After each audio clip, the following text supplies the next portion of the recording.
I'm going to talk about NFTs and how the crypto space in general. Crypto in general, wow, that's quite a big topic. I was watching YouTube videos about how to paint Warhammer, and I was like looking at sets to buy, and got like this close to buying the paints and the sets, and then whoop, oh, new obsession. So I think most people these days have a bit of autism, a bit of depression, and a bit of ADHD. Although I notice with people that have an official ADHD diagnosis, they can get a little bit defensive when you sort of talk in the terms of everyone has ADHD. It's like, no. Hello everyone, welcome to Beyond Binary Thinking. This is a podcast to expose binary narratives, tribalism and ego in the discourse of politics and current events with the hope of finding some more radical ideas. So, gents, what are we talking about today? We've got a lucky dip, haven't we? That's a good question. Yeah, that's the exciting one, right? We don't know. So I proposed this idea. I think, it's been a while since we've talked. It's becoming more and more research looking into complex technological and economical subjects. So I thought, fuck it, let's just all have an excuse to prepare as little as possible. Everyone brings a different topic and the other two react live stream to the news as it hits them. So let's go round. Finn, what are you talking about My today? one's not very political, but it's the idea of comfort is what I want to talk about. It's maybe a bit more personal. Interesting. Okay. Probably quite different from your guys' ones, I imagine. Yes, this is the joy of Lucky Dip. What about you guys? What are yours? Part of the reason why we agreed to do this episode was something you mentioned on Facebook chat, which was very recognizable to me, and I was talking to it today with someone in the car who said something very similar, which is the fact that sort of the ADHD of hobbies these days, and the fact that I kind of tend to switch very quickly between very deep interest in subjects. So I would go like maybe a month, maybe a bit longer, very deep into one thing, and then just abandon it just as quickly and go into something completely different right after that. And it's sort of one obsession following another, but it's all a bit short-lived. That's a good one. And what about you, Chris? Nice. What have you picked? For those watching on video, you'll see behind me I've got the Board Yacht Club apes. I'm going to talk about NFTs. Oh, that's a good one. And how the crypto space in general. Crypto in general, wow, that's quite a big topic. Not really. I'm just going to shit on it for 20 minutes. Yeah, is there going to be anyone that's pro crypto or NFTs here? Because otherwise it's not quite the yin yang. I'm out in Bangkok at the moment, and it's amazing how many crypto bros are here. And the funny thing is, it's all the people that used to play poker.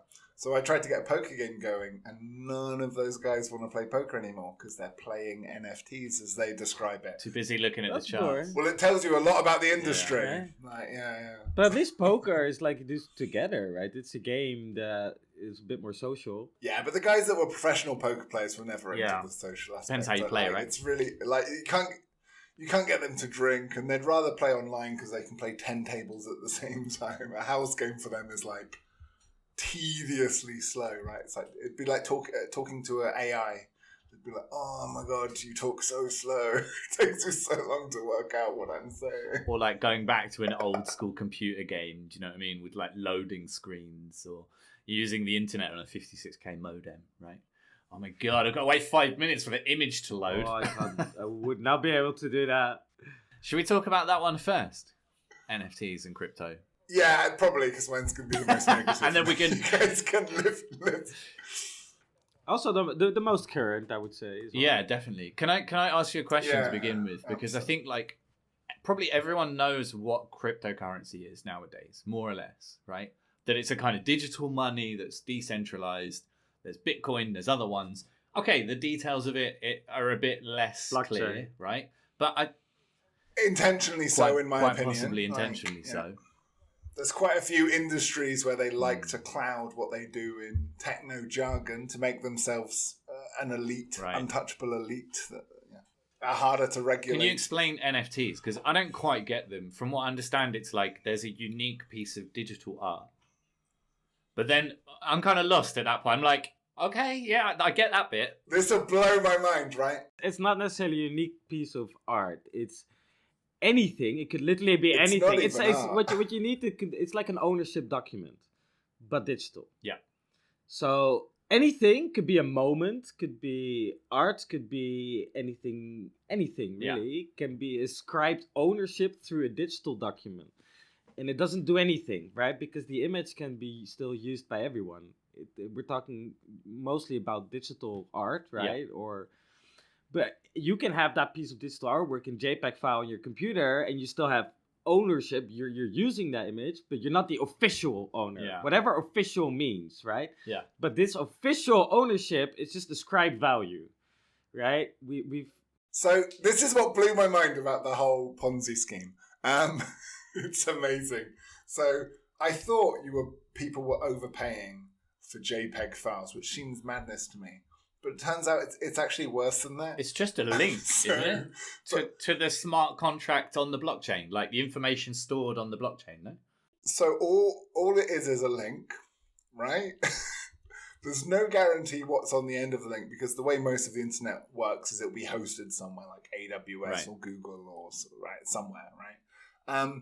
And so there are literally people who've paid loads of money for these NFTs, and then the person at the other end has stopped paying the AWS yearly subscription, so the image is no longer there. Or worse, when they're just trolling, there's no need to do this, but they can, just to take the piss, is replace that image with something else, because all you have to do is just change the image that's stored on that server. And it's a special type of con. It's called a rug pull. It's a URL, right? It's the URL. Is this really how it works? Is it? Are you sure? Because I thought the whole idea of blockchain is that the information is stored, is linked through the blockchain, and this is what allows for this sort of trackable ownership. But this idea of ownership, it's mental ascribed value, right? It could be worth nothing. We could ascribe it as human beings as being worth nothing, and realistically maybe we should. But as far as like we sort of psychologically want to, we can ascribe ownership to it. So I can get less philosophical than that. Yeah. Like, honestly, here's the problem with an industry that purports to be all about security. The whole basis of cryptocurrency is algorithms, complicated passwords, and very hard to work things out, and 100 computers computing the same algorithm at the same time, so it's impossible to hack, right? It's the least secure thing in the world, because you can't put images, or it's very hard to put high quality images on the blockchain, not least because there's so many middlemen making money that space is really, really expensive on a blockchain. So if you were going to try and put a JPEG on Ethereum, it would cost you $20,000 to get started for quite a low quality pixelated image. And so no one does it. So instead what they've done is it's just a hyperlink, because that's very cost effective. And so because of that, it's just a link to a thing, which again, for an industry that purports to be concerned with security, is incredibly easy to change. And it's incredibly easy to scam people. You sell them something. You can say an image of your favorite cartoon, right? And you can sell an NFT of it. And, there's a contract which says on the blockchain, you own that. And that's fine until the corporation that actually owns, say your favorite cartoon, Disney, right? Marvel superhero, blockchain NFT. And the contract that you've got on the blockchain says that your ownership, until the Disney corporation with actual lawyers, not crypto bros, says, no, you don't own that. I'll have it. Thank you. And that's the end of the illusion that you own anything whatsoever. Sure, maybe in regards to for Disney with lawyers, but that what they're doing right now mostly is creating original artwork. A lot of it pretty crappy. You say mostly. I'm saying that this industry is rife with like false claims, legally spurious bullshit, and a lot of people investing in stuff that means nothing. I think the security argument is a good one. I think NFTs for me is way more scarier than just the security argument, because like part of it, for one part of the problem I have with it, and it goes crazier I think than that, is it's like you walk around outside and you pick up just a random rock and you say, this rock is not just a rock, no, this is a special rock. this rock is worth a lot of money. And the more people with me who want to believe in the fact that this rock is worth a lot of money, can now we're sort of creating this idea of this rock being worth a lot of money. And as long as we have a whole group sort of pushing that, right, the crypto bros, then it becomes more and more real, right? But now NFTs is even one step worse than that, because not only are we just talking about a fucking random rock, it's not like a Rembrandt that is unique and actually something special, like qualitatively special, but it's not just a unique rock. No, you have the same rock as a fucking digital file on your computer. We all have that rock as a digital file on our computer. It's not even an actual one thing, right? No, it's even worse. It's just a copy that we all have, which has a fictitious owner to it, right? And the fact that we're ascribing value to that, of course, it's fantasy trading, right? It's speculation trading. It's hyperbolic speculation trading. And you talk about the hyperbolic. I think what bothers me most in this is, so much of the crypto space has been shrouded in quite laudable, positive things, right? Rich people own too much, right? And we're going to decentralize it so that the democratically deciding masses work out the value for each thing, and artists get paid a fair share of their work. And there's all this hype, which sounds very good in theory. And you do 10 minutes research into the crypto space from someone that's not a believer, and you find that people that own 99% of the crypto space are the same 1% that got rich the last economic cycle round before the crash. The Winklevoss twins, Jordan Belfort, Peter Thiel. But also, well, come on, those are also smart people getting in quite early. And there's also a lot of Bitcoin in the hands of just random people that got in early enough and that rode that wave, right? I do think one of the sort of things you can say in the benefit of Bitcoin is I think it's the alternative that governments will create a cryptocurrency, and then you won't have euros in your bank account anymore. You will have a percentage of a certain cryptocurrency that the government owns. At that point, it's much easier for them to control your money than it is right now when we're still dealing with physical money, right? I think that future for me is even scarier. So this was how someone described the euro to me. The euro was the first currency, major currency in our lifetime anyway, that wasn't backed by an amount of gold somewhere, because that's a really outdated, weird way of doing things. And so when Bitcoin first came out, everyone was like, this is ludicrous, but so was the euro by the same logical pound sterling right? as well. And for a long time we haven't... Now isn't backed. Yeah, we haven't backed money with gold ever, really. Like, not in our lifetime anyway. So, but yeah, I mean, as you say, the decentralized argument, yes, some early adopters were smart enough and got in early enough that it changed some fortunes. But the same can be said for a real estate bubble or any new industry. Yeah. Some people are smart enough that they get rewarded, but more and more, mostly it's people who had billions to invest millions early enough, right? Which is always the case, because capital grows capital. The more capital you have to risk invest, the faster it will grow, because you'll invest some of it low risk and some of it high risk, and you can lose the high risk because you have a lot to play with, right? People with less money to spend will never be able to grow that fast. And it doesn't matter which bubble you play into, as you say, of course, rightfully so. And actually, you're looking for bubbles, because the bubbles will be a high return on your investment, right? Yeah. So none of this shocks or offends me. I just think it's important to pop that misconception that's often levied, that this is something that's counter to the financial system. This is something that's decentralized, democratic. And, I could find some projects. We had on as a guest, he's actually a friend of mine, very smart guy in the crypto space, and he can point to some projects which genuinely are that. They're very, very much the minority of well-meaning. It's like when you point to an energy company that's trying to be more green. Cool. But who's making the most money in the energy sector? BP and Shell. So my concerns are just people still have these illusions. They still believe the hype that crypto is something that's going to free us from capitalism and the financial systems. And sadly enough, these people, even the early adopters you're talking about, Mereng, who got in early and are now rich and wealthy, most of them I've spoken to have really become like libertarian, anti-government, anti-tax, anti the safety net that supports people. Because it's this vision of, well, I got successful through my hard work and smarts, and the government does nothing but try and stop my industry. So It's not that ecocentric. Yeah, sure. And it definitely like the follow the money advice is always applicable, because for example like Steve Aoki on stage, like stopping his music. I don't know if you've seen that news message, but he stopped his music during the set to be like, yeah, I just bought a new NFT for I don't know a couple million. But then you Google, and Steve Aoki is involved with the platform to sell and buy NFTs. So, like, he's profiting from it. It's not just... I mean, if you had to guess the DJ, it'd be Paris Hilton or Steve Aoki, right? Yeah, DJ, yeah. There's another issue. But it's a bit cultish, for sure, this whole crypto thing as well, right? Like, there's all these cultish words involved with it as well, and these rituals, and...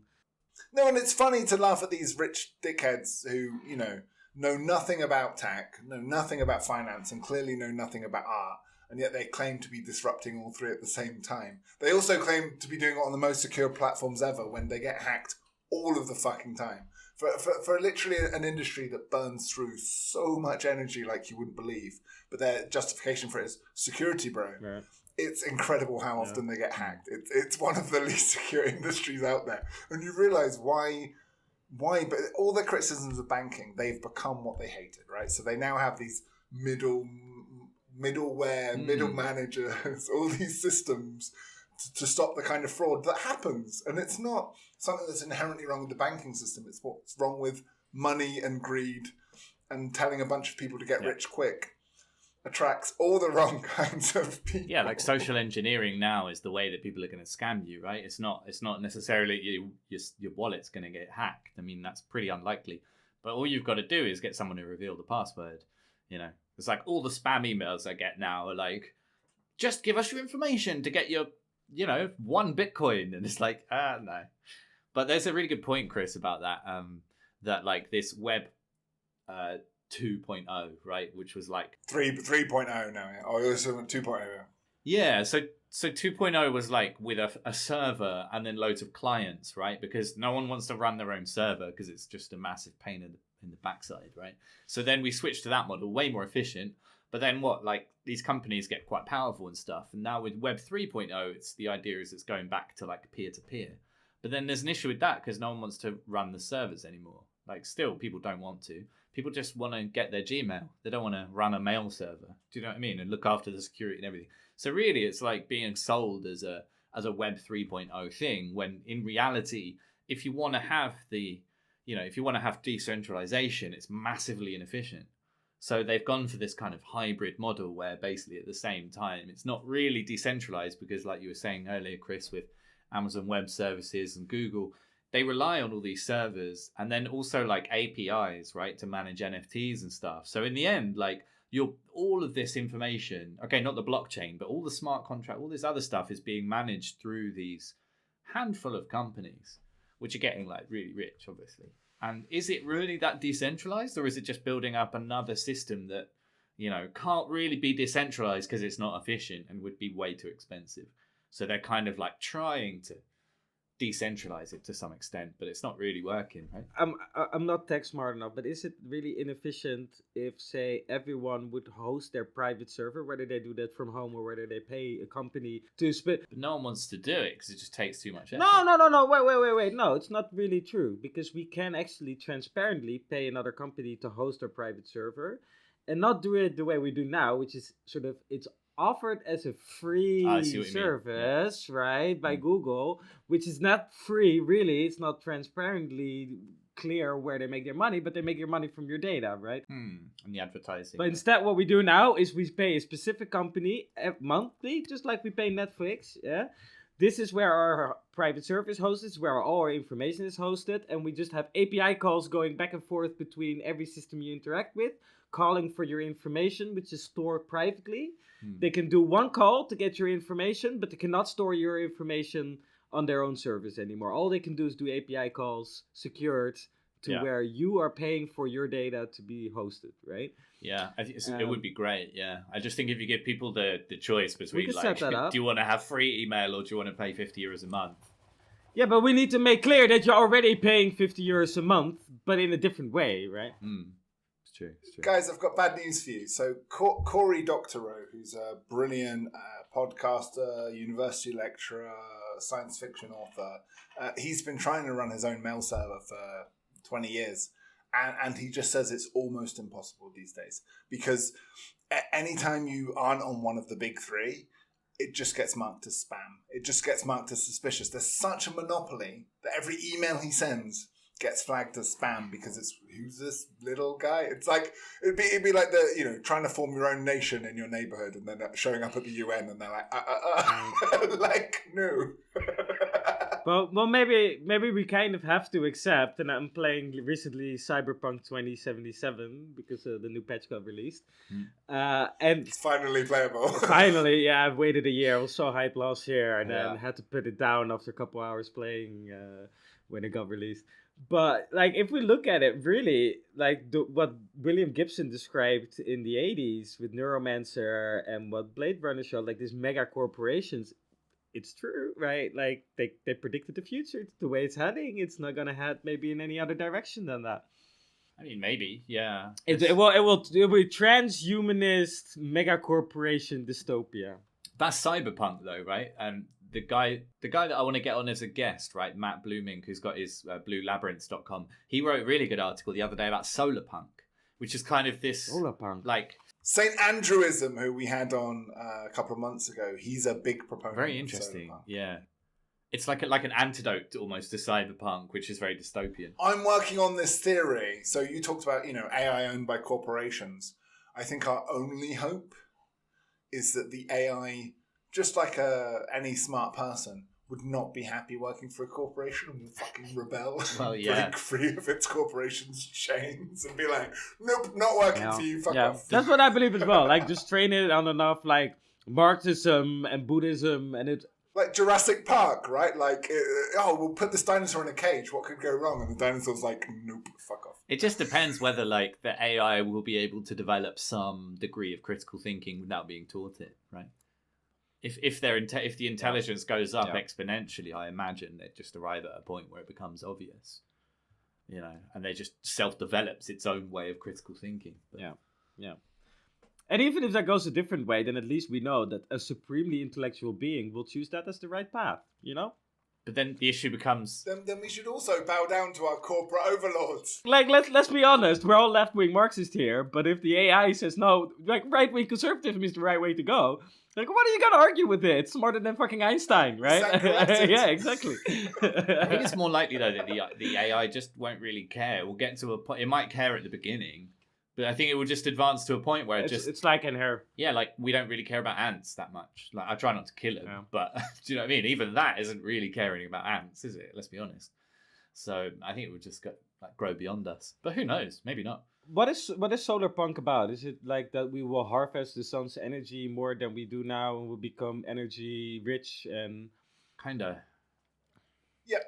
It often ties in with anarchism, decentralization, and just the general... Okay, so the future doesn't have to be a dystopia run by corporations. Check out Matt's website, bluelabyrinths.com, and he's got a really good article on there. Probably about a 15-20 minute read, just explaining about it. A really good introduction. And it really got me thinking, like, all right. And St. Andrews. St. Andrews YouTube video, Who's next? We can do mine. Let's do it. Let's do hobbies, and then we'll do comfort. Well, so, like, I guess the question maybe that, I'm not really sure where I want to go with this subject, but maybe the question that I should be posing is, like, are we all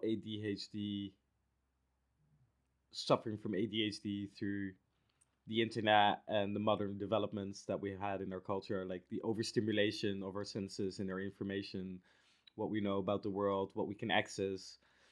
I would say there's a test we can do for that, right? We can think, like, how long were you able to sit and read a book without doing anything else? Like 10 years ago or 20 years ago, right? And then what about now? Well, I used to read a book a month. But I mean, that's not really. That's more like how busy you are, or like what your lifestyle is about. Yeah, there's a difference between getting started, and once you started, will you just be able to relax in the process and finish it? So I find it hard to get started, but when I do, I can relax and. Mm-hmm. But this is maybe different from also what I was sort of hearing from your chat, and what I feel as well is that like we get into these obsessions that maybe last a little while, and then we switch to new obsessions that we try to become sort of experts in, right? So I have quite a positive theory about that, though, because if you look at it like the basic learning curve, right? So, like anytime you start a new hobby, right? Like it really is like every hour you put in, you just see this exponential growth, and the shit you can do after a month is, oh my god, look how far I've come in a month. And then at this point, I could play guitar for every day for 2 months, and I would get 1%. You kind of plateau naturally, right? So it's just less exciting to me.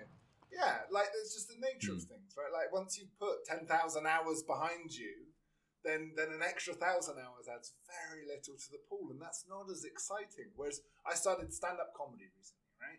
Never done it before. Really exciting to try something new. Generally, at 37, to feel the terror of God inside of Nice me. that you're doing it, though. It's I feel like really a child good. again.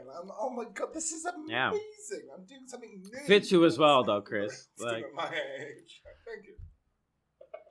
It's really funny because I get off and everyone's like, "Oh my god, you're so confident." I'm like, yeah, like everyone tells me that all the fucking time. But on the inside, That's very interesting, because like it does seem very natural for you, right, to do this thing, right? You like it fits within your character and personality and how I've known you, but then at the same time you're still shitting inside, right? It's interesting. Yeah. Well, so I'll tell the story. So the first time was like, you know, I'd prepared and I'd over prepared and I'd written a set and then practiced it, and then my friend said that's not really funny. So I panicked and went and wrote a bunch of other stuff, and sort of like we do for this podcast, wrote 4 pages of stuff, and then when it came to it, just didn't read it and forgot it all. And Just winged lived it. in the moment, freestyled it, right? Yeah, and it was just literally as I was going up on the stage, just a thought occurred to me, because as I was entering the thing, they said, "Oh, you have to pay like 10 quid unless you're performing, and then it's free." And so I just opened with, "Hi, my name's Chris, and I'm actually not meant to be up here, but they said I didn't have to pay." Classic. If I came up on stage, so and then everyone pisses themselves laughing, and that was the joke that literally I wrote on my walk. It just occurred to you. And then once I had that big laugh, then I just started just saying some stuff, and I did really well, because I think the main thing people want is confidence. Right? I see the guys who are really well practiced, but they're checking their notes, and it's like it just breaks the illusion that there's this wise man up on stage telling you like it is. And I've realized the weird thing, I describe it as tightrope walking. So you know those guys that walk on the tightrope, and every time they do the show they're like, "Oh, have a bit of a wobble," and the crowd shouts, and sorry, that guy's a professional tightrope walker. He doesn't wobble now. He could just walk across it in a minute, like just run across the thing. But that's not a show. And I've realised that a good stand-up comedian is actually about making it look more difficult than it is, and kind of going off on tangents and looking like you're freestyling it, and then looping it back all at the end, and it's whoa, I tied it all together, and da da da da da. So I'm really overthinking it and enjoying it. My first set went well. Second set, I walk in, and like literally guys are high-fiving me as I walk in and being like, "Oh my god, do you see this guy? It was his first time last week, and he's the funniest cunt." I'm like, whoa. So then I start panicking. I'm like, "Oh, this has got to be better." I start downing pints, and by the time I go up, I'm pissed. It was terrible. Imagine speaking for 4 minutes and not getting a single laugh. Yeah, but that's got to happen. It was the worst experience of my life. It was like, oh my god. And then it took me 2 weeks to get back on that horse. But the third time I went up, I finally got back on. And just the exhilarate, again, at my age, to be scared and not want to do it. And I even, when I went the 4th time, I was like, I signed up and they said, "Oh, if you want to go on stage, you have to tell that guy." And I didn't go and tell that guy because I was hoping, to get out of it. But the first guy told the second, when they called me up, I was like, "Oh, I'm going to go." Almost got in for free again, guys. But But the stage is pretty the intense to excitement place of to a new be. activity, to be that scared and go for it. Like, and it doesn't, not everyone at the stage, but I just encourage everyone. You guys on this podcast have dared me to do new things, and I have. And yeah, like for me, that's recaptures the excitement of being young again. Like to try a new thing and experience that learning curve. So yes, maybe we all have ADHD and we're always hankering for something new, but my God, it's a good rush. I can't recommend it enough. Absolutely. I think you're definitely right there in terms of like the novelty aspect. Do you know what I mean? That's a huge like draw in, and the plateau, the skill plateau is undoubtedly true. But then I've got into a new hobby again recently. It's not a new hobby. It's like I tend to come around in cycles, right? And I go pick stuff up again and again and again. It's like guitar. Like I played since I was like 8 or 9. And, I went for like, I think 6 years where I touched it maybe 3 times, when I was learning how to DJ and getting into that. Barely touched the guitar. But then I really got into it for a year and then 6 months didn't touch it. And now I haven't really played in a good few months. But, I'll suddenly get an urge and I'll get back into it again and it's really fun. Well, I saw you got back into it in Spain. You were playing like that style of guitar. And that makes sense to me, right? Because playing covers of rock songs, right?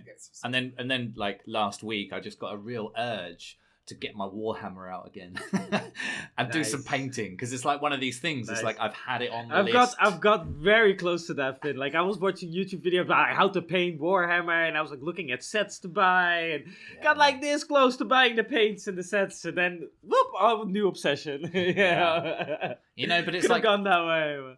I got these models from one of my mates. That he kind of sold them to me. I mean, he kind of gave them away to save. He had to get rid of some stuff. And I kind of paid a nominal fee, right? But I really wanted to finish painting that army. So it's been there, like in the back of my brain, like, I should do it. And I was like, yeah, I really feel like I want to do it. And then I was doing it and I just got really excited about the whole thing. You know what I mean? It's like, get the paints and I'm going to build a little paint rack. Do you know what I mean? Out of cardboard, because I like just recycling stuff. And do you know what I mean? So it's so cool. But I don't know if I'll be doing it for a year solid. Do you know what I mean? But maybe I will. I don't know. Yeah. Will you be playing with it? Because that's kind of the thing with Warhammer. It's, okay, now you've painted your army, you bought your army, you painted it. Are you actually going to use it, play games with it? Like, do you have a games workshop girlfriend thing gives in me your so much neighborhood? shit. She's like, it's the nerdiest thing ever. So probably not. I might play with myself. Henry Cavill, Superman. Henry Cavill from Superman's into it. Legend. It's cooler than most things. I mean, I'm the opposite. I play with a bunch of unpainted miniatures. I don't have time. I'm playing with them all the time. I'm always playing games with them. But I don't have time. And also, I don't have the fine extra skills to paint. Oh, you don't need that these days. You just airbrush it. It's pretty easy. These contrast paint. It's quite easy. It's pretty easy, man. But quite honestly, like I just say to my wife, but if you turn the page, Chris, turn the page around and I go, no, I can never do stand-up comedy. I'm not funny. And you go, yeah, you're funny. What do you mean? You learn how to be funny. You can do it. It's like a bit of an excuse that people use of like, oh no, I don't have the talent. I will concede that point. Yeah, well, that's fair enough. Do you know what I mean? And it is time. It does take, like, I was thinking, yeah, easy. I'll just batch paint the figures I've got left in the army. And it's like 50, 60 guys. And I was painting them and I got through the black, like touching up the black undercoat. And I was like, okay, good. Started painting the silver and I was like, this is going to take ages. But it's really fun. Yeah. And you can do it and you can listen to a podcast or a talk or whatever. So it's quite cool. Do you know what I mean? Yeah. And then you have painted them. And to be honest, as a board game fan, it's kind of a C-tier game system. And it's always been, whether it's 40k or fantasy.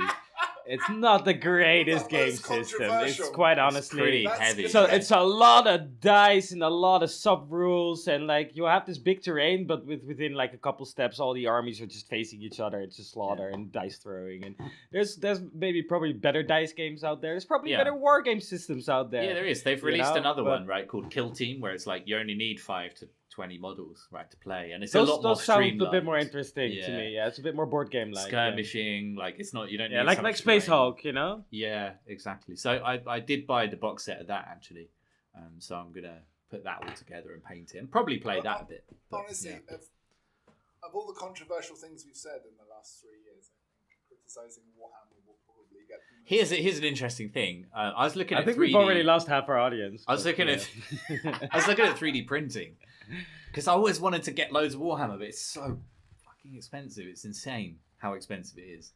And I was looking at 3D resin printers. You can pick one up for like €250.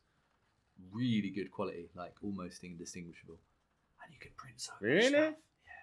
Really? Because the resin quality of Games Workshop is pretty decent these days. They're quite intricate models. They're good. They're definitely the best. You need very precise sculpture to be able to paint it well, right? Yeah, because if there's like leftover residue on your resin, then you paint file is it gonna off. not flow well. I was surprised. I was Yeah, like, okay. I didn't think 3D printing was anywhere near the level it needs to be, but apparently I think it's pretty close. So maybe. But Right. The key is the models. So you need proper like models with structures inside. So, Yeah. so the good models you download are like quite thin on the outside, and then have like scaffolding on the inside. There's like Patreon artists now. You can just sign up to someone's Patreon. They give you a bunch of stuff for joining, and you get a new thing every week. And they're all properly planned. And it's mad. You don't have to do so much yourself now. That's interesting tech to me about decentralization rather than having to get it made in China and shipped to you. You can pay an artist for the design. Well, yeah, but someone still needs to build your 3D printer, supply you with plastic resin to make your models with. There's still an industry chain behind it. Yeah, there's some decentralization going on. But it is might a lot more efficient. might not even really be. Is it more efficient? Is it better for environment? I think mass production does have its benefits as well. You get like now you can get like have everyone bioresins, which- inefficiently printing, and how often are you using your printer? Like, yeah.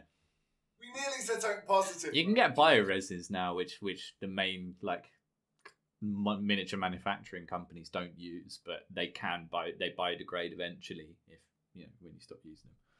But yeah, it's not so clean. So Meringue, you mentioned hobbies. Yeah, tell us about your hobbies. What have you changed between? well, there's always new obsessions. Like mostly with just YouTube and learning about stuff. Like I can go for 1.5 months just looking at quantum mechanic lectures. And then the next month I'll be watching 1.5 month YouTube videos about some radically other different kind of subject. But I find it hard to sort of keep things going. Like video games, I haven't finished a video game in a very long time. I played Red Dead Redemption 2 when it came out a couple years ago on the PlayStation. And I got to a point where I think you enter the first time the big city. And now I have it on my Xbox. And I played exactly the same point and I quit this game exactly at the same point. Maybe it's just not that good. Yeah, but also this apparently that's where I lose my interest after that many hours into a video game. That's just where it ends. It's the plateau, and also like I found a similar thing with Dungeons and Dragons, where like you start off and everyone's like scrappy, poor adventurers, a world before them. As soon as I give them like a castle or a pub to run, a tavern, right, interest wanes because it kind of feels like you're done. I guess it's the same with old boomers who like semi-retired. Just their life is plateauing. There's not much more they can do. But once the game gives you a city, you're like. But it's. I have recently completed a game that I can't recommend enough called The Forgotten City. Just download it now. Immediately, start downloading. No, they'll mess with the call. But immediately after this call, download the Forgotten City. It is really interesting. It runs on my laptop, which isn't the best. It's a combination of like those detective games, but you're on a time loop, and it's weirdly obsessed, like really well researched Roman and Greek culture. And there's this awesome time loop thing where like every time like the day completes, you have to run back and then zoom back to the start of the day. And so you're looping the same day again and again, but using the information you've learned on loops to get stuff done quicker and quicker. And it doesn't make you repeat tasks. You can just say to someone, dude, go do the thing. Like, go save that person, they're about to kill themselves. Go save that person, they're about to kill someone else. He's like, okay, how do you know so much? No time to explain, just do it. And he's like, okay. Really well written as well. Like, so not only is the script phenomenal, but they've spent so much time on the facial expressions and really good acting in a game. Yeah, it's getting so good now, isn't it? It's better and better. Famously, like, because games like Red Dead Redemption, like, are proud about, this game takes 9,000 hours to complete. I completed this game in probably a week, and that was quite intense playing, but still, like, a week of gameplay is quite short for most games, and was happy with the patches. I was like, that was a great experience, right? I love that. Like, and I might go back and play it again sometime, but really, like, I did 3 of the 4 endings and was happy with that. Can't recommend. That reminds me a little bit of. It reminds me a bit of Stanley Parable, which was more like a story than a game as such. Like you do get some like sort of ability to choose, but. Fallout New Vegas was kind of a choose your own adventure story, right? Like with some action sections. But what I loved was this guy was a lawyer, and then in his downtime he was modding Skyrim to make this game. And then at a certain point, he was like, oh my God, I've spent 10,000 hours working on this. And I have less than 10,000 people who have played this game. And he nearly quit. And he was told by his work, he was like, look, if you're serious about a lawyer, you should be thinking about law for your weekends and evenings. So you don't have time to be doing this bloody modding thing you're doing. And then suddenly the thing went viral and then like took off. Like 1 million people downloaded the mod. And he was like, oh, that was worth my time then. Cool. And then with that, he was encouraged to take the money he'd earned as a lawyer and just quit his job and made this a real standalone game. And I mean, I hope it's been a massive success. It's won loads of awards. That's cool. That's really cool. Yeah. Have you guys played Disco Elysium? No, it's on my list. Have you heard about it? Yeah. It's really good. In terms of narrative writing, it's crazy. Yeah. I'm laughing my ass off all the time. You don't need a good computer for it. It's very D&D style, like sort of dark noir. Detective, like, which is awesome. Yeah. And it's all about like internal mental processes that are you're sort of narratively going through, talking to yourself, and like it's all voiced, and it's amazing. Sounds good. It's hilarious. You talked about the ADHD diagnosis, and I avoid that like the plague. Because anytime I read up on a condition, I'm like, I'm probably a bit autistic. So I think most people these days have a bit of autism, a bit of depression, and a bit of ADHD. Although I notice with people that have an official ADHD diagnosis, they can get a little bit defensive when you sort of talk in the terms of everyone has ADHD. It's like, no. I'm officially diagnosed. Like, I have ADHD. You have maybe your own issues, but you're not like suffering from the illness of ADHD. And I'm like, I don't know. Like, I feel like it's all the things you're describing. I sense too, you know, and it's a bell curve, right? It's a spectrum, right? That's yeah. So yeah, but I think definitely more people are charting on that spectrum just due to how culture is organized these days.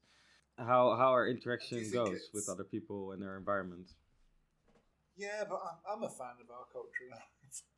Like, it's easy to and then you also have like school kids in America who are taking HDAD medicine, which is just uppers, you know, it's just amphetamines to do their exams, to concentrate and study. But yeah, maybe we have lost sort of a natural means of concentrating, right? Like back in the day where we didn't have all these distractions of the internet and TV, we maybe were able to naturally concentrate a bit better. And also now the pressures on performing well might be higher than 20, 30 years ago, you know? Yeah, for sure. Do you not think that concentration is something that can be cultivated, though? Like, yeah, I've been acutely aware of the fact that social media was destroying my attention span. And I'm still aware. This is what meditation is for, right? Right. YouTube is kind of eating away at it, but in a more positive way. Like, use it to learn things, or learn about things like how to improve concentration, right? So. No, but longer form content, I think, is the key. I think people that are into Twitter, TikTok. Yeah. And again, this is me showing my age. Like, my social media addictions are fine because I watch. No. And I disagree. I disagree. That's watching 12-second videos. No, Chris, I vehemently disagree. I was talking to a friend about it yesterday. YouTube is, I think, quite a special thing. Amongst all the things that are out there, it is the most giant database of wealth well sourced information in a lot of ways. You can learn so much from it. Name any subject and you can geek yourself out on it because some expert out there in the world was sharing his knowledge or her knowledge with you through YouTube videos. There's amazing YouTube essays these days being created on YouTube. I know, Chris, you're very involved with that.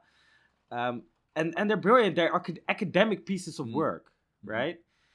And it's being done on YouTube. Some of my favorite YouTubers are professors who are just giving it away. But you can even see like whole lectures from conferences on YouTube from weird subjects. You can learn how to code on YouTube. You can learn anything you want on YouTube. You can watch all of Jordan Peterson's Make lectures. music. Yeah, if you want. You can learn how to be a bit of a prick if you want. But you can learn anything, you're right. Yeah. So, including how to be a prick. I think it's something like, it's one of those things, isn't it, where like once you draw attention to it, you realize that it's something that potentially you can influence or have some control over, right? So like limiting, like you could say, okay, I want to watch this number of YouTube videos. I'm only going to watch 4 YouTube videos today, and then you can curate a bit better. You can pick how much time. You can do longer form, like Chris suggests. Or you could use it to learn some skill or ability that you feel was lacking. Sure, but the amount of self-control and discipline and focus and agency required for this is not coming to humans very naturally, I think. And it's something where do you not think it's more about habits to adapt to? Free will, like than just willpower alone? Because like you said at the beginning, earlier, you mentioned that, what was it you said? You were saying, if when you start doing something, you find that it's actually not that bad, but it's just finding the willpower to do it. So like one trick that I do is just say, all right, I'm just going to do something for 2 minutes, like meditation. I would just meditate for 6 minutes in the morning when I get up. And it's like, I know I'm going to do that for sure because it's easy, 6 minutes. And then if I can, I'll do another 10-minute meditation later, or I'll listen to like a Dhamma talk, or I'll meditate before bed. Do you know what I mean? And then it's like, well, then I don't feel bad because it's like, oh, I haven't meditated today. And then it becomes this big thing that I haven't done. Do you know what I mean? So it's like building up these little habits, making them really easy to do. And then through that, you can then build in a certain way rather than just saying like, I just want to really want to do it. Like I'm just going to rely on my willpower. Because it hasn't really worked for me. Yeah, and you talk about the technology. So I just pick up my phone and order a taxi to the swimming pool. And I don't think about it. And then you got to go, right? Decide whether I want to. The taxi's fucking coming. And then so I just have to like, da-da-da. And all I have to do is lazily tap thrice on my phone. And I know a taxi's now coming in 10 minutes. So hurry up and grab my stuff and go. And it just, that, like, instead of being like, am I in the mood to swim? Do I want to swim? What else have I got on? Maybe I'll do it another day. I just like, while I'm still tired before I've woken up and had my first coffee, I just tap 3 times on the phone and then I'm committed. You've made it more difficult to get out of it. Than you can use it as, exactly. You can make it part of the routine. And 2 things have really filled me with hope. The last 2 years, as rough they've been for kids in school, a lot of parents have just gone, fuck it, like rather than pay some private school for Zoom calls, let's see what's available online. It doesn't have to be YouTube. Khan Academy, amazing. For example, phenomenally good. Like, really recommend it. And I know a bunch of kids right now studying through Khan Academy, benefiting from that high quality content. And no gaps in their education. Well. Too. Don't you think that there's also a bit of an importance to creation of social learning and community from going to physical school, right? Absolutely, mate. Of course. But that's not been an option for many. Not really been an option during the pandemic either, has it? So. No, exactly. So it's amazing that that was available. Well, home teachers having to be like throw together a class. It wasn't an option, and it's also maybe the reason why we can't do these kind of lockdowns for every kind of disaster we have, right? We need to be careful because we are seeing children right now that have gotten a lot of learning disabilities or learning lapse delay from these past 2 years. And definitely here in Netherlands, keeping the schools open was maybe just as high priority, almost as high priority as saving lives in the hospitals for keeping the hospitals going. Because I actually it's agree with that. a serious I thing. think the thing that never made sense to me, and I was debating with the Swoletariat who we had on last year, maybe longer now. Was talking with him, and he's become an anti-masker. I understand why, because he's a fitness instructor, so his industry's been entirely destroyed by mask policy. But the main thing debating with him was like he argued that most people now in Canada, where he is, are going to offices, sitting in an office and working for 8 hours wearing masks, and all catching COVID. It's not a long-term sustainable solution. It never was. It was never gonna stop this kind of airborne, highly transmissible virus. It's gonna cost us a lot in resources. All those mouth masks. It is also might actually. I mean, you do have a lot of people keep reusing them all the fucking time. Yeah, how many people just grab one from their pocket and sold, and you are breathing in those fiber from those mouth masks. It's probably not maybe completely healthy in the long term either. Children fail to recognize facial features properly if they have to wear them in schools. Like having children wear them in schools during classes. I'm sorry, but are we overshooting what we're trying to aim for in the reduction of harm in society here? Like the medicine is not worth the it hurts more maybe than the disease in that way.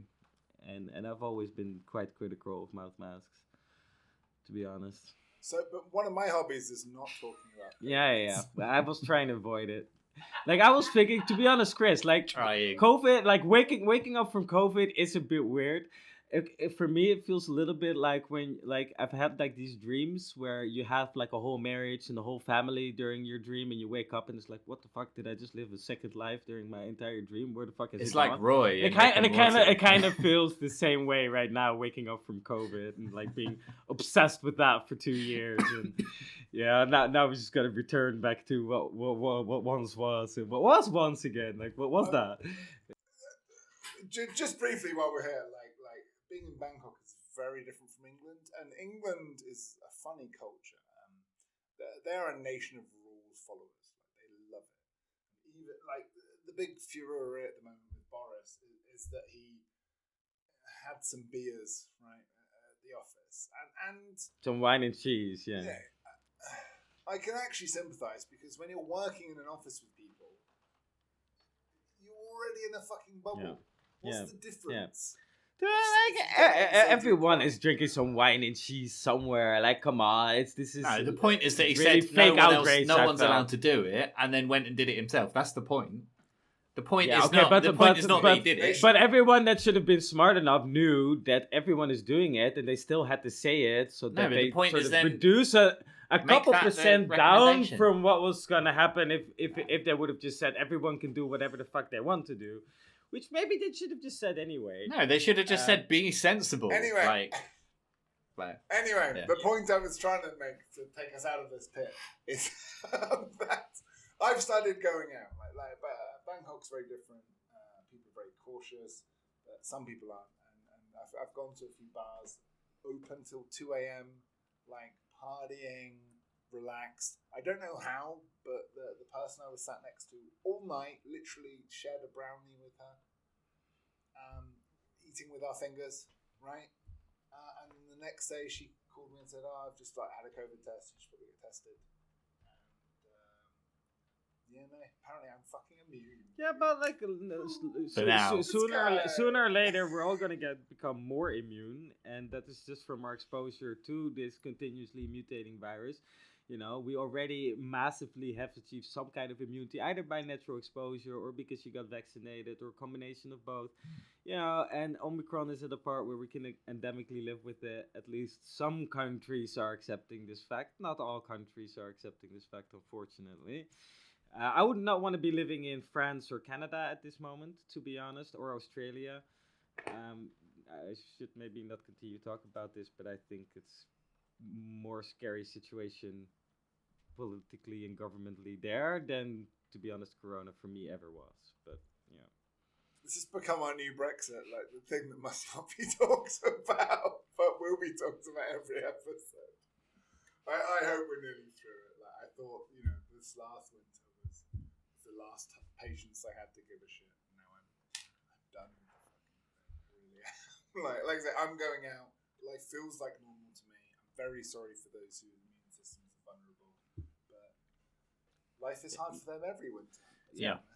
People I know who I was more afraid always of giving it to someone vulnerable, passing it on. That was my biggest fear, not really for myself as such. Obviously, I prefer not to get it, right? But the people who I know who have like a weakened immune system, who are higher risk, had it recently, and it was extremely mild. So that was a really, really big relief. It was like, it kind of allayed my biggest fear in a sense, Yeah, that's our best way out of this is a strain so contagious yet mild that everyone gets broken into that rotating pool of viruses and flus that we always deal with. Ding ding time. So Finn, comfort. Let's relax. Right, yeah. I've been thinking a lot about comfort lately. I've been thinking about primarily from a Buddhist point of view, right? I've been thinking about doing a meditation retreat, maybe Vipassana, or maybe like doing my own thing. And for those not familiar with like the monastic Buddhist life, there's some precepts, which is like kind of the Buddhist 10 Commandments. So there's like 5, which all Buddhists should do. And then there's an extra 3, right? Which you should do if you want to be like, I don't know, high level Buddhist or whatever. Like if you're a monk or if you do on retreat or whatever. And so the other... You want the achievement badge. Level 20 Buddhist. No, but like the other 3 are kind of like living very moderately and more uncomfortably, right? The idea of not eating once the sun has passed midday, or laying on a high bed, but laying on a low bed close to the floor. This idea of like sort of ridding yourself a little bit of the comforts of everyday life, right? Which ties into this idea of like sense restraint. That's kind of one of the ideas of Buddhism. The idea being that like once you're not affected by like pleasures and sense and craving and all these things, you're kind of free from it. So I'm wondering, like, what's your opinion on comfort? Do you think people generally just want to be as comfortable as possible? Do you think that's like a bit of a sort of trap in disguise? What are your thoughts on it? Because I have this idea that maybe everyone tries to get more and more comfortable. And I've seen it with some rich people. Then the littlest thing becomes a massive problem, right? So you didn't bring the barbecue sauce on time when you're working as a waiter or something. Whatever it is, right? I mean, I think yes and yes. I think you can't blame people from wanting to get more comfortable, and because it's nice. And then there is a point where it starts to turn against you as well. It is like a diminishing returns on your investment, right? Mm-hmm. And I think we have. I mean, there might be a point where generally economically it's a good place for most people to be. Not starving and homeless.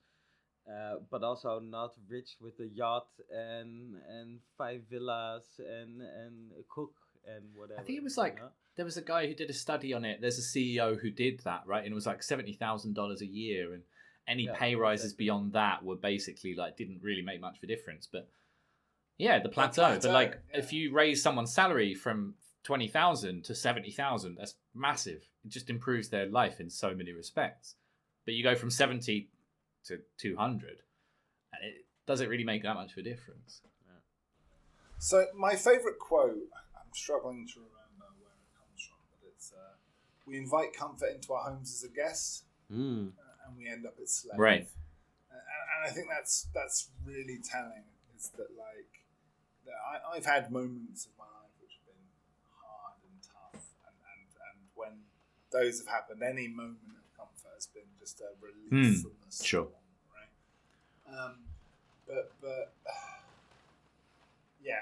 What I've always tried to do is push myself out of my comfort zone, and there's this chart which is quite telling, which is like your comfort zone, your growth zone, and there's like the panic zone, right? And then it recommends maintaining yourself in an area where you're growing, you're trying new things, you're exploring, you're not getting complacent, you're not getting bored, but there's definitely a Goldilocks zone, and beyond that you are surviving, stressed, uncomfortable, not thinking clearly.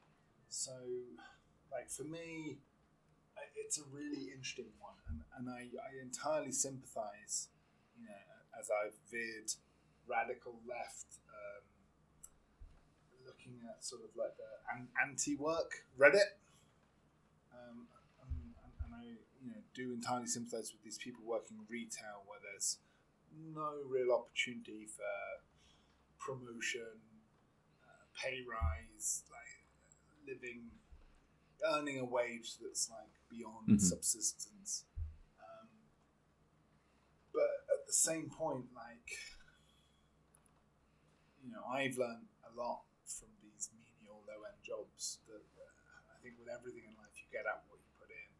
I don't want that to kind of be even Buddhism, not in the teachings of Buddha, but as it's applied practically in the real world, sort of has these weird interpretations where it's like, yeah, it's good for you to work in a hierarchical system and for your boss to be rich, sort of like the rationalizations and justifications. But yeah, I personally have gotten so much out of not forever being like, well, this job doesn't pay enough for me to try, because I've always tried, even if maybe the job's beneath me. I've been ready for the next opportunity that's come along. I've made good contacts, like learned good things, learned hardiness and readiness. Is it Marcus Aurelius? And his quote at dawn, when you have trouble getting out of bed, tell yourself, I have to go to work as a human being. What do I have to complain of if I'm going to do what I was born for? The things I was brought in the world to do? Or is this what I was created for? To huddle under the blankets and stay warm. It's appealing though, isn't it, some days? We just think, just stay here for another hour. It's nice. Yeah, it's quite nice, yeah. I think it's all about, I think that's a really good point, Chris.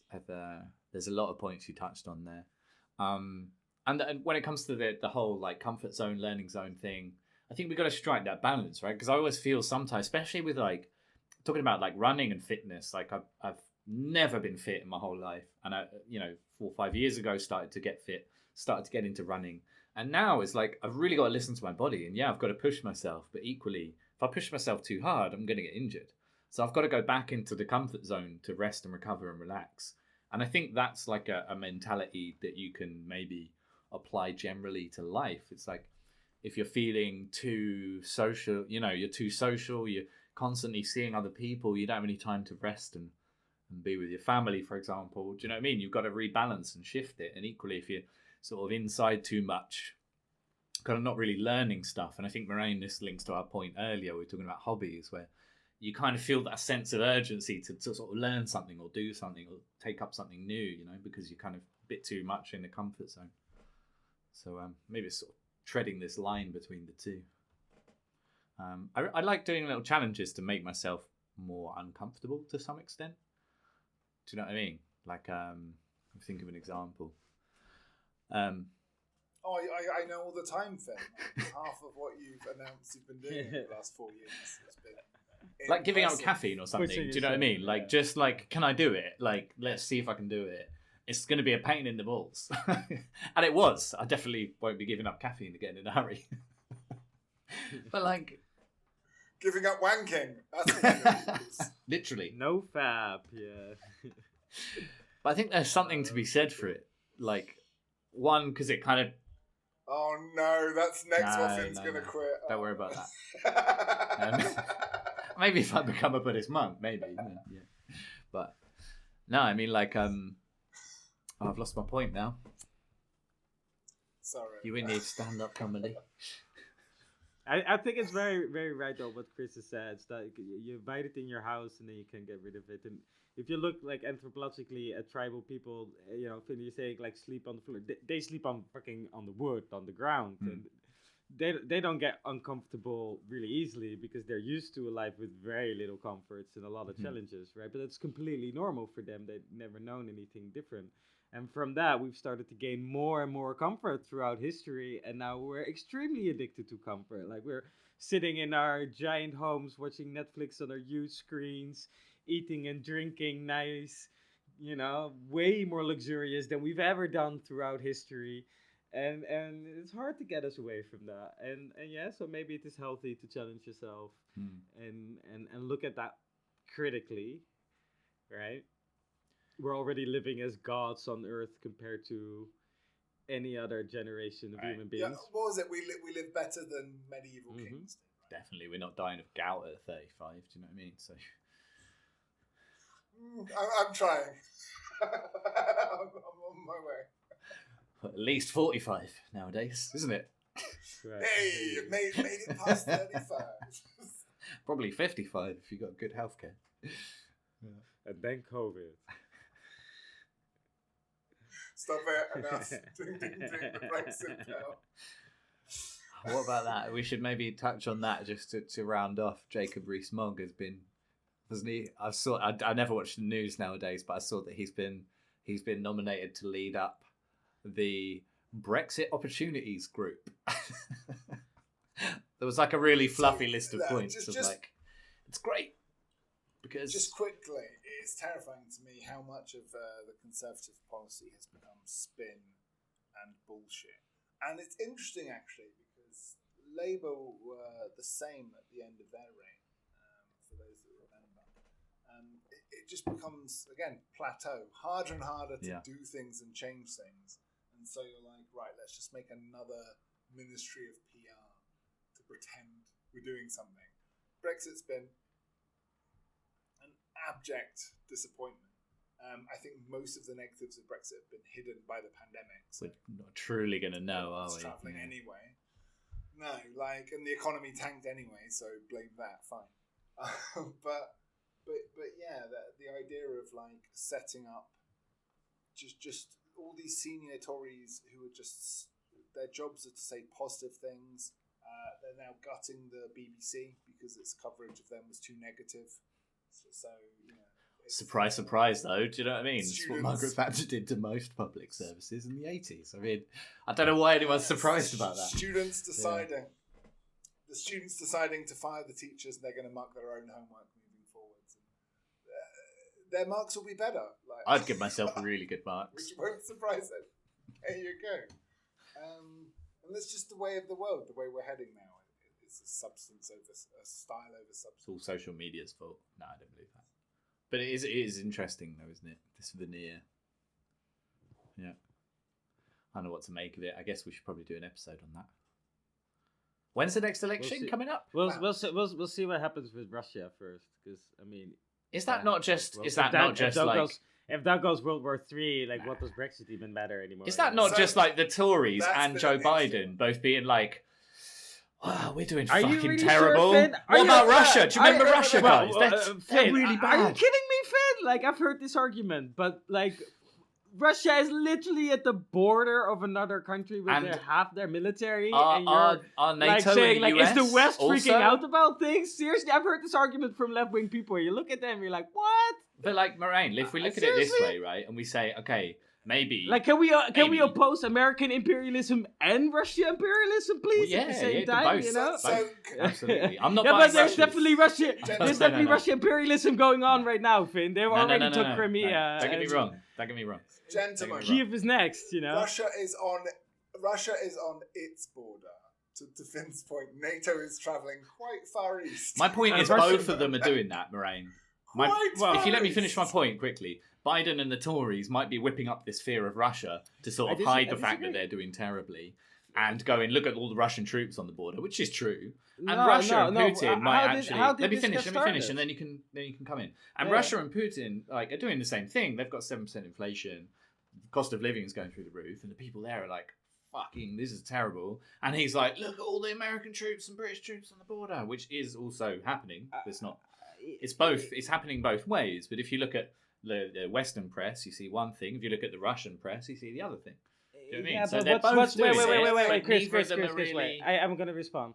No, because I don't think this is fair. Because what's happening? Why is it happening? Russia does not want Ukraine to enter NATO, and that's a decision Ukraine can make. It's not a decision Russia should make, nor is it a decision America is going to make. It's a decision Ukraine should make, and Russia is on its border because it does not want Ukraine to become a NATO country.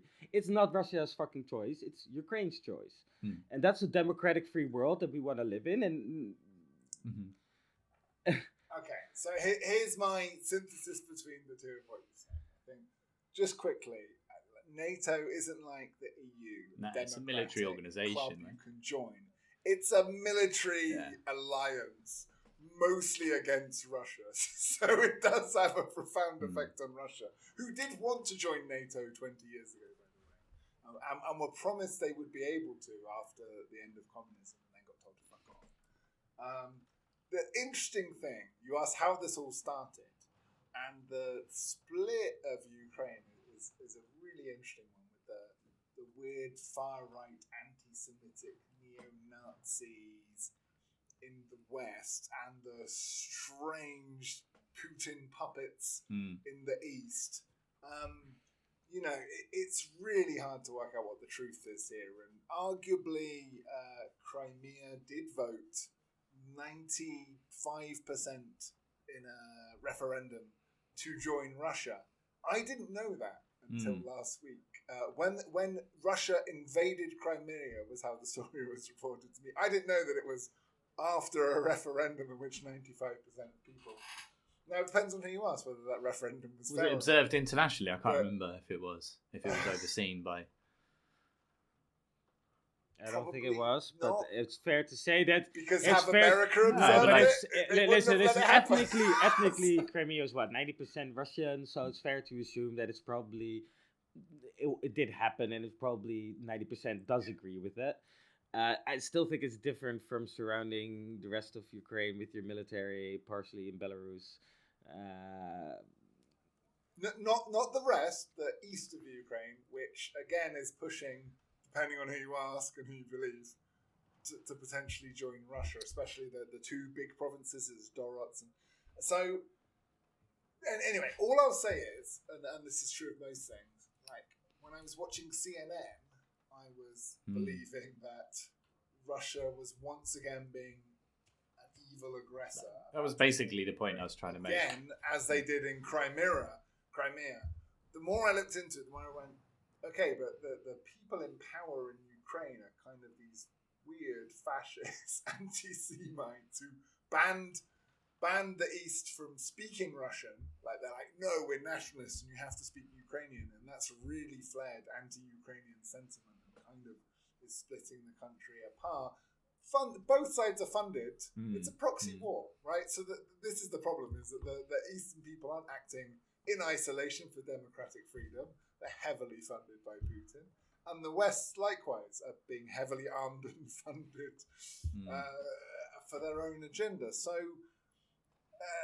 it's worth an episode, but I really would like to get subject matter expert. Yeah, for sure. Because, like, one of those many things, the more I look into it, the less confident. Yeah, that's the thing, because I was following that whole, like, narrative, and I was like, it can't just be Russia putting loads of troops on the border and the UN and NATO, US, UK and NATO doing nothing. It can't be that they're doing nothing. There must be some of course they're not process, right? And then I was watching Russia Today and some other Russian news sources, and it was far more like de-escalating. Like, no, Russia, like, we don't want World War III. We don't want to invade. We don't want to invade Ukraine.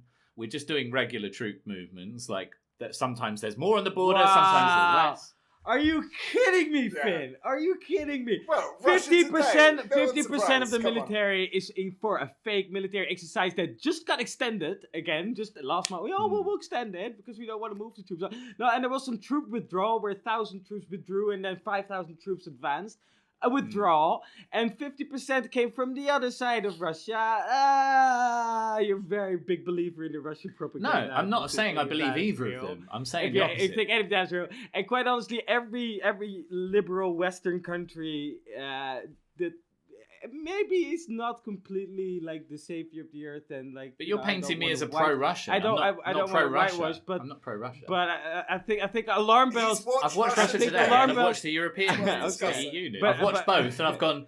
It's a load of bullshit, and they're both doing dodgy things. That's my position. I'm not saying go Russia. Like you kind of Okay, tiring me with the wrong understand. brush here, mate. No, I understand, but I think alarm bells are going off in the Western world for good reasons at this moment. And I It's going off in both, isn't it? That's the point. If you look at the press of both, it's going like, off. In both.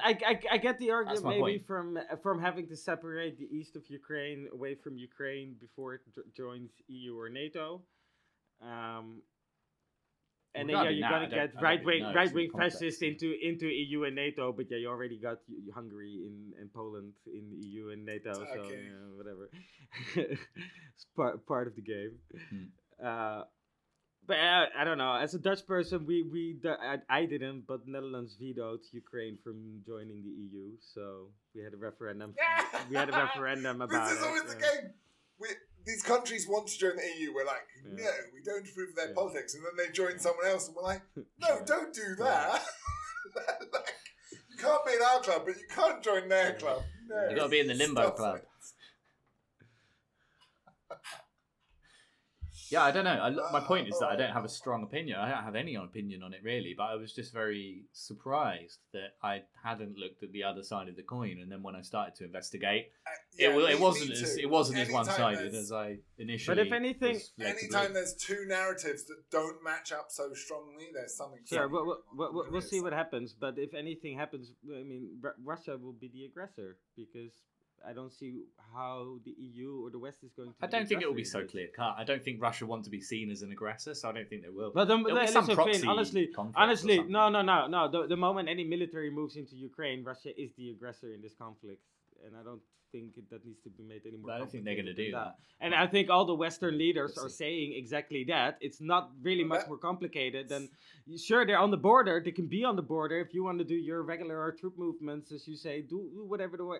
But the moment you go over the border with your tanks, yeah, you're starting a war. It's quite simple as that. And I mean, I'm critical when America moved into Iraq to start a war. And I'm going to be critical if Russia moves into Ukraine to start a war. Absolutely. And Yeah, I agree. I'm just going to draw one line and hold everyone to the same standard. In that. Absolutely. Yeah, I totally agree with that. Yeah, I don't want war. Absolutely. But here's what's interesting, gents, is that so arguably Putin was doing this not because of Ukraine, but because they're arguing the oil and gas pipeline, which is why prices have gone so high over this winter in Europe. And Well, actually, Chris, do you know the real if he- story you know, that if he wanted they accidentally turned the gas flow from Germany towards Russia instead of from Russia towards Germany, and that's part of the reason why prices spiked last winter. Quite honestly, Well, Google because it. they sent Google it it. the wrong Google it. way. They sent it the wrong way. Yeah. Everyone just And I don't assumes know the if that's Germans by were the best accident engines in or the if that world. was Russian Because engineered, they tell but yeah, everyone. this actually happened. It's out there. You can Yeah, Google they it. just put all the taps they put in Russian and the Germans get it wrong. But anyway, I think look, if Putin was genuinely hoping to de-escalate Ukraine, he's gone about it the wrong way, putting troops on the border. What that's done is mean that the EU, who were kind of indifferent to Ukraine for the last 5 years, has started putting a lot of weapons Not just that. in Ukrainian hands. Not just that. The relationships. America's been putting The money relationship for ages. between America and the EU, they just announced, got stronger because of what Russia is doing. So I'm not really sure this is the smartest move, even for Putin to make, to be honest. No, but here's what's going to happen though: is that you're then going to have this fascist, neo-Nazi, heavily armed and overpaid government Yeah. in Ukraine. It's going to be fucking hated by the people of East Ukraine. And once again, it's going to bite America Possibly. in the ass and end up with Of course, a massive as proxy always, civil as war. always. Yeah, Yeah. as always. It's as Yeah. always. So I think America will win in the short term. I bet they will lose in the long term. But the corporations funneling all this money, they'll profit. Their shareholders will look good. So we nearly ended on a positive note. We might not have World So War III. close. So But It's still kind of crazy that we're so many years later still living in a world where we need to set up a buffer zone between Russia and the NATO EU, where people live, which like that's what Russia wants, right? A buffer zone where people live sort of in no man's land. But it's kind of difficult to ask people as well, please live in no man's land, like, you know, in between these political big powers. It's what we were trying to get away from in Poland? the 90s, and 2021. Poland, it's filled with it Ukrainians. No one wants to live in Ukraine. They really don't. Gents, that was fun.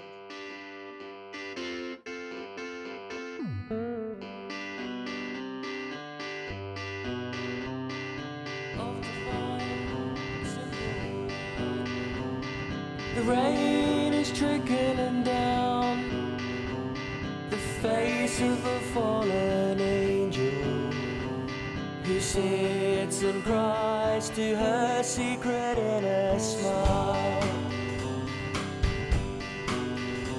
She's left on her own, puzzling over what came before her, looking for a simple life where everything'll be alright.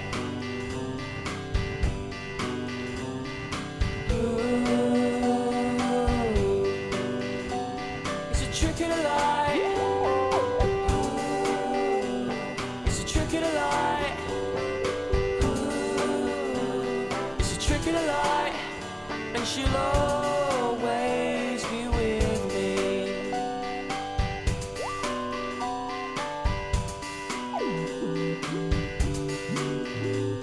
Well, it's wake up time and I really don't wanna know. It's wake up time and I really don't wanna know. Well, it's wake up time and I'm sitting in my bed and I can't be asked to get out. I'm relieved that the rain is that hides my shame from sleeping the whole day out. And I know it could be worse as I start to surf for the latest flicks to come out. And then I slump right down and I take a little rest and I try and figure it all out. It's a trick of the light.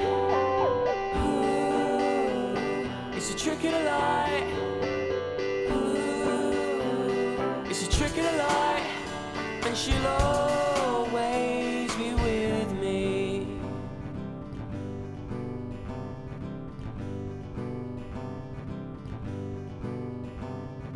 Thoughts buzzing in the back of my mind, off to find. Thoughts buzzing in the back of my mind, off to find a simple life.